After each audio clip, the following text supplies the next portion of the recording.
बिरिया सौंसे शरीरिया घर चलम भैया फौजी के होली में चोली रंगाई रे यारवा सुनर सुनर भौजी के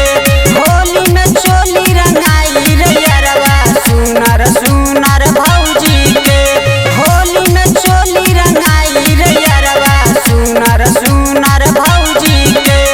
लेके बिरिया सौंसे शरीरिया घर चलम भैया फौजी के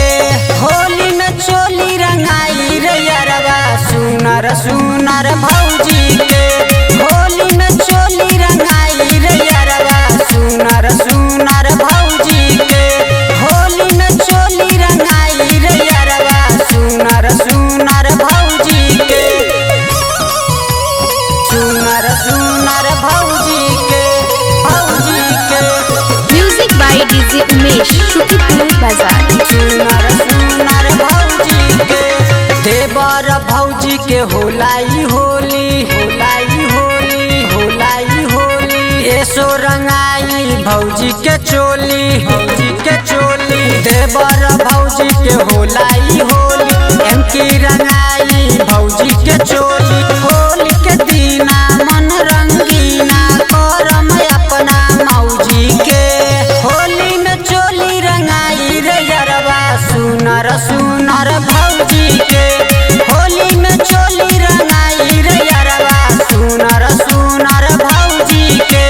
होली में चोली रंगाई रे यारवा सुनर सुनर भौजी के सुनर सुनर भौजी के म्यूजिक बाय डीजे उमेश शुक्रिया बाजार। सुनर सुनर भौजी के पिया बतारू लगाई अगारू हमने के ना बाटे में हरारू